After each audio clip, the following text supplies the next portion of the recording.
So mga tol, matapos po ang labang kahapon ni Jimwell Pacquiao sa California, USA, kalaban ng kapwa bagitong si Brendan Lally ng US, kung saan nauwi po sa majority draw ang laban. So hindi nga po maiwasan ng mga Pinoy fans na ikumpara si Jimwell Pacquiao sa half-brother niyang sumisikat na si Emma Bacosa Pacquiao. Sa post po kasi ng highlights ng Ring Magazine sa laban ni Jimwell, may mga nagkukomento po dyan at sinasabing mas magaling pa daw si Emma Bacosa Pacquiao kaysa kay Jimwell. Hintayin daw ang US debut ni Emma Bacosa Pacquiao. Yan daw kasi talaga ang nagmana sa galing ni Manny Pacquiao. Pero may mga nagsasabi din mga tol, wala daw sa dalaw ang nakakuha sa galing ni Manny Pacquiao sa boxing. Ang nakakuha daw kasi ng galing ni Manny Pacquiao ay walang iba kundi daw si Michael Pacquiao. Sa katunayan, bago ang laban ni Jimwell Pacquiao, may pinost na training si Michael Pacquiao sa kanyang social media account at marami po ang nagkomento kay Michael Pacquiao na siya daw talaga ang nagmana sa lakas ng kanyang ama at siya daw talaga ang may potential sa boxing na anak ni Manny Pacquiao. Request nga po ng mga fans, bumalik na daw si Michael Pacquiao sa boxing at marami ang nag-aabang sa pagbabalik niya.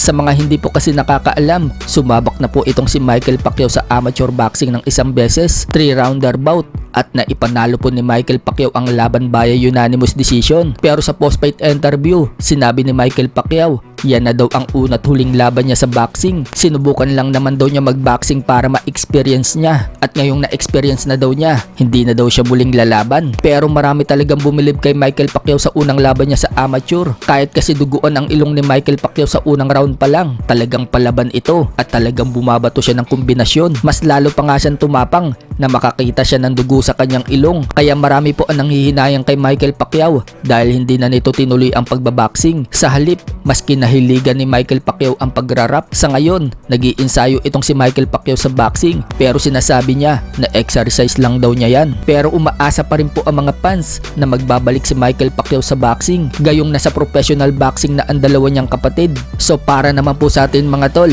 hindi dapat natin ipagkumpara silang tatlo. Mas maganda dapat kung lahat sila suportahan natin at hindi rin dapat natin ikumpara silang tatlo sa kanilang ama na si Manny Pacquiao dahil wala na makakabasag pa sa nagawa ni Manny Pacquiao sa boxing. Ang maging 8 Division World Champion, 5 Division Lineal Champion at 4 na dekadang kampiyon sa boxing. May bumasag man sa nagawa ni Manny Pacquiao, matagal pa siguro mangyayari yan. Sa kabilang banda naman mga tol, matapos pong bumanat si Coach Jason Casimero sa social media pagkatapos ng laban ng Manny Pacquiao promotion, sinabi po kasi ni Jason Casimero na what a draw at kung ano-ano pa. At nagpost pa nga po si Jason Casimero ng video na tumatawa sila mag-utol habang sinasabi sa caption, hala, tumumba, iiyak na sila. So bumuelta nga po si Jack Tipura mga tol kay Jason Casimero. Pinost nito ang picture ni Jason Casimero na bugbog sarado ito. At ito po yung pagkakasabi sa caption, kahit tablaman ang laban ni Jimwell Pacquiao sa laban niya kagabi, ang importante, hindi ganito ang muka pagkatapos ng laban. Anong pakiramdam Coach Jason